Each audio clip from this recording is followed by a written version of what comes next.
नमस्कार, मैं हूं लवली सुतार। आप देख रहे हैं Satyavarta TV news. Satyavarta TV news में आपका स्वागत है। सत्यवार्ता टीवी न्यूज के माध्यम से हम दिखा रहे हैं आपकी सोच। आपकी सोच के माध्यम से हम जनप्रतिनिधि, समाज सेवक एवं जनता की सोच के माध्यम से दिखा रहे हैं शहर के विकास एवं समस्याओं को लेकर। आज हमारे बीच उपस्थित है नगर सेवक जी विकास निगम जी। हम पूछेंगे शहर का विकास किस तरह हुआ है, क्या समस्याएं हैं। सर, सत्यवार्ता टीवी न्यूज पर आपका स्वागत है। धन्यवाद। देखा जाए कि आप एक नगर सेवक भी है, इसके पहले गरीब बस्ती सुधार समिति के सभापति भी रह चुके हैं, तो भिवंडी महानगर पालिका के हिसाब से लगता है कि आपको शहर का विकास हुआ है क्या? निश्चित रूप से भिवंडी महानगर पालिका की ओर से शहर का विकास हो रहा है, लेकिन देखा जाए तो जिस तरह गड्ढे जैसे तो वैसे ही है, साफ सफाई देखा जाए जहाँ देखो वहाँ कूड़ा का कचरा ही नजर आ रहा है, तो इस पर क्या कहेंगे, इसके पे क्या सोच है आपकी?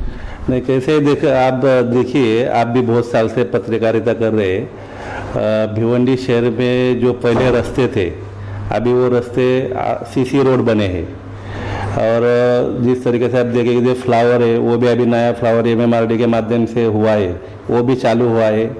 उसमें हमारे लोक प्रतिनिधि, हमारे महापौर प्रतिभा पाटिल, इनका भी योगदान है। हम नगर सेवक जो भी काम रहता है तो हम लोग महानगर पालिका से, महापौर से बात करते हैं, काम हो जाता है। अभी कुछ चीज़ अगर आप देखेंगे कि शहर में जो समस्या है वो मेन समस्या डंपिंग की है, जो डंपिंग ग्राउंड जो हमारे प्रभाग में है।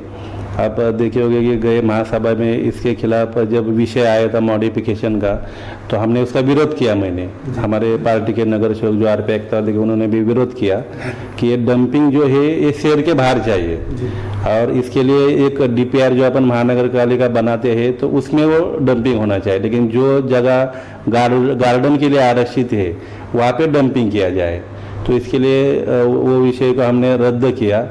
हमने आवाज़ उठाया तो महापौर मैडम ने भी हमारा सहयोग किया, वो विषय भी रद्द हुआ है।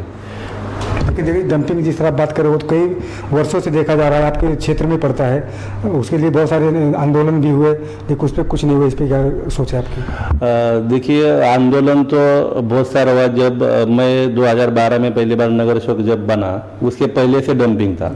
लेकिन अगर आप वहाँ पे देखेंगे कि पहले जैसे वहाँ पे गंदगी थी, जाने के लिए रास्ता सही नहीं था, तो मैंने आवाज़ उठा के वहाँ पे अभी रास्ता अच्छा हो गया है। डंपिंग जो है वो भी अच्छी तरह से बीच में हो रही है।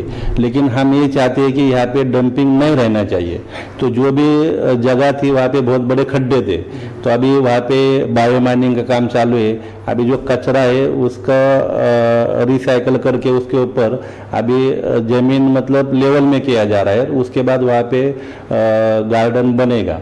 इसके लिए तो मैंने जब 37 के तरह मॉडिफिकेशन का विषय आया था महासभा में, तो विरोध करके वो विषय रद्द कर दिया, क्योंकि हमारे कहना है कि जो हमारे वहाँ के जो किसान है उनकी जगह जिस काम के लिए आप एक बार किए महानगर पालिका ने, तो वही काम वहाँ पे होना चाहिए। तो उस टाइम उनको कहा था कि वहाँ पे गार्डन बनेगा, और आरक्षण क्रमांक 15 वहाँ पे है, और वो गार्डन के लिए है, सिटी पार्क के लिए, तो वहाँ पे सिटी पार्क ही बनना चाहिए।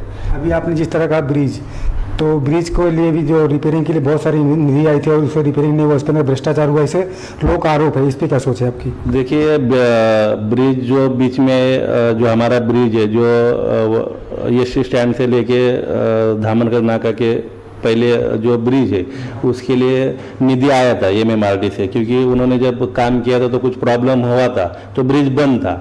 तो जब कुछ फंड आने के बाद उसका टेंडर होना चाहिए। टेंडर होने के बाद जो भी टेंडर भरेंगे उसके बाद काम होना चाहिए। लेकिन मैंने भी खुद मालूमात लिया कि इसमें देखिए प्रशासन का भी काम है। लोक प्रतिनिधि या महापौर रहे या स्टैंडिंग चेयरमैन रहे या सभापति रहे, वो खाली सुझाव कर सकते हैं, लेकिन उसको फॉलो करना काम प्रशासन का है। जब अगर शासन हमको फंड देता है तो उसका जल्दी से जल्दी काम कैसा हो जाए, ये प्रशासन ने देखना चाहिए।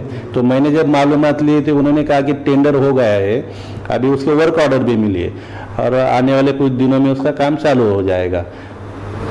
देखा जाए कि भिवंडी शहर में जो महानगर पालिका की स्कूलें हैं उसके अंदर जो उसके लिए फंड आता है तो फंड सही ढंग से इस्तेमाल होता है कि आपको क्या लगता है, इसमें क्या सोच है आपकी?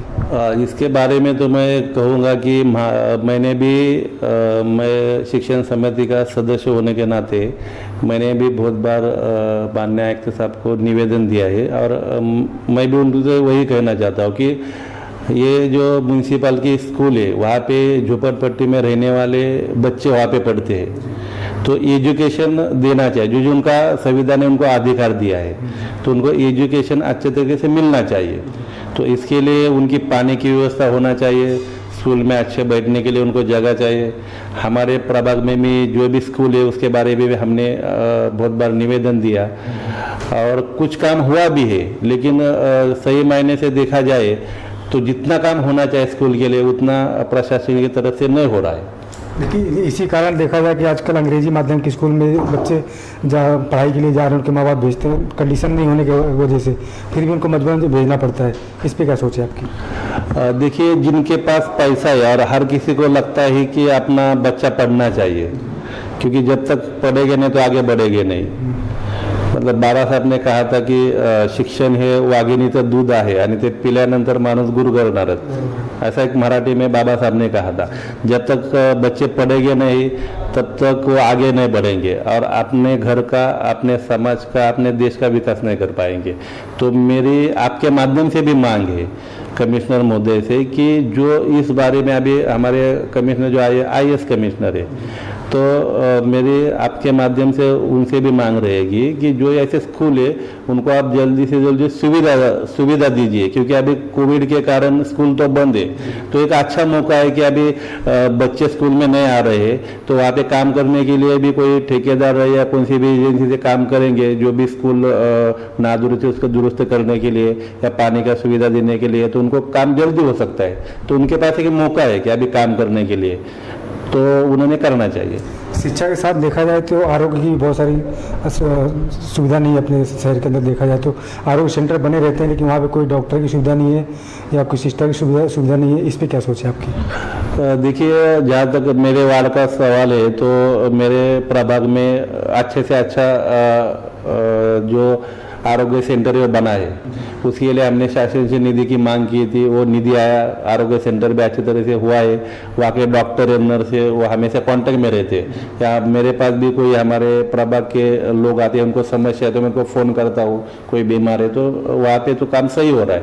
लेकिन आप पूरे भिवंडी के और अगर देखा जाए तो कुछ स्टाफ कम होने के कारण ये असुविधा भी लोगों को मिल रही है। ये आपकी बात सही है और इसके ऊपर भी प्रशासन ने ध्यान देना चाहिए। देखा जाए जिस वार्ड का आप नेतृत्व करते हैं वहाँ पे जो चुनाव के टाइम पे आपने बहुत सारे वादे किए होंगे कि जीत कर आऊँगा तो पानी, साफ सफाई, लाइट, सारी सुविधा हम लोग देंगे। तो अभी तक आपने कितने वादे पूरे किए हैं और क्या क्या समस्या रह गई वहाँ पे? क्या ये बात मैं मेरे मुंह से कहना बड़ी बात होएगी? आप भी बहुत साल से पत्रकारिता कर रहे हैं, आप खुद वहाँ पे जाके देखेंगे तो आपको पहला जो गायत्री नगर था 25 साल पहला और अभी मैं 2012 से जब नगर सेवक बना हो तो आपको मालूम होगा कि 25 साल पहले पानी नहीं था वहाँ पे। पूरे रास्ते पे जो टैंकर आते थे, टैंकर के बाद बेचारे लोग पाइप डाल के फिर पानी भरते थे, पूरी टंकी लगी रहती थी प्लास्टिक की। लेकिन अगर आप अभी देखेंगे ना तो वहाँ पे कोई टंकी नहीं दिखेगी, हर एक के घर में अभी नल है। और मैंने जो 2012 में चुन के आने के बाद मैंने कहा था, आपको शायद याद होगा, आप मेरा जो जन्मदिन मनाते हैं मेरे कार्यकर्ता, उस टाइम में बोला था कि अगर मैं इस बार अगर मैं पानी नहीं दूंगा तो मैं अगली बार इलेक्शन नहीं लड़ूंगा। मैंने मेरे पहले 5 साल में वहाँ पे लोगों को पूरे पहाड़ी पे नीचे सबको पानी दिया।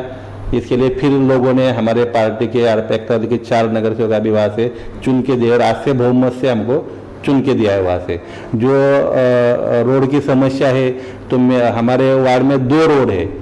अब 2015 में हमने महासभा में जब विषय आया था मैंने ठहराव किया था तो वो हिसाब से जो हमारे खासदार आमदार वो फंड MMRD से लाने के लिए उनकी अच्छा योगदान मिला है और मैंने वो 2 वार्ड हमारे मंजूर कर दिए थे। अभी आप देखेंगे कि 80% काम दोनों ही वार्ड का रोड का पूरा हुआ है। और जो हमारा गायत्री नगर जंक्शन से चाविंद्रा रोड जाता है वो तो DPR में भी नहीं है। फिर भी मैंने वो रोड डाला था, उसका भी आरसीसी काम खाली अभी मेरे को 20% खाली बचा है, वो भी काम पूरा हो जाएगा। पहाड़ी पे लोगों को जाने के लिए आप देखेंगे कि जाने के लिए पाथवेज है, गटर है, हर एक के घर में नल है। जो हमारे कुछ अनुसूचित जाति के लोग हैं तो उनके लिए शासन जो फंड आता है, दलित निधि जिसको बोलते हैं, तो उसका भी मैंने फंड लाने के लिए बहुत कोशिश की। फंड भी बहुत सा फंड वहाँ से हमको मिला, अच्छे से वार्ड में काम चालू है। मैं बड़ी बात नहीं कर रहा हूँ, आप अगर जाके देखेंगे तो आपको मालूम पड़ेगा कि इस वार्ड में दूसरे वार्ड से अच्छा काम हुआ है। देखा जाए भिवंडी शहर में ऐसी कौन सी 3 समस्याएं हैं जिससे लोगों को तकलीफ हो रही है, वो समस्या कैसे दूर हो सकती है, इसके बारे में क्या सोच है आपकी? एक तो डंपिंग की समस्या है, वो पहले प्रशासन ने दूर करना चाहिए, उसके ऊपर प्रशासन ने ध्यान देना चाहिए ताकि लोगों की सुविधा के लिए वो अच्छा हो जाएगा। और तो दूसरी समस्या अभी जो रोड की है, तो बहुत से रोड जो मेन रोड है वो अभी अच्छे हुए हैं। जो अंदर के रोड है अभी कैसे, देखो लोक प्रतिनिधि सुझाव कर सकते हैं, लेकिन उसके ऊपर अमल बजावनी करना प्रशासन का काम है। अभी प्रशासन बोलेगा हमारे पास फंड नहीं है, हमारे पास पैसा ही नहीं है, तो काम कैसे होएगा? तो जो अत्यावश्यक काम है उसको प्रशासन ने करना चाहिए। दूसरी जो है कि हमारे शहर में जो लोगों को पानी दिया जाता है, पीने का पानी, उसका नियोजन अच्छी तरह से होना चाहिए, क्योंकि कुछ जगह पे पानी ज़्यादा देर तक मिलता है, कुछ जगह पे कम मिलता है, उसके ऊपर भी प्रशासन ने ध्यान देना चाहिए। Thank you. ये थे हमारे विकास निकम जी नगर सेवक। फिर किसी प्रतिनिधि से मिलेंगे, तब तक के लिए आज्ञा दीजिए। धन्यवाद। सत्य वार्ता की ताज़ा खबरें सबसे पहले देखने के लिए नीचे दिए गए लाल बटन को दबाकर सब्सक्राइब करें, बेल आइकन दबाना ना भूलें, साथ ही लाइक एंड शेयर।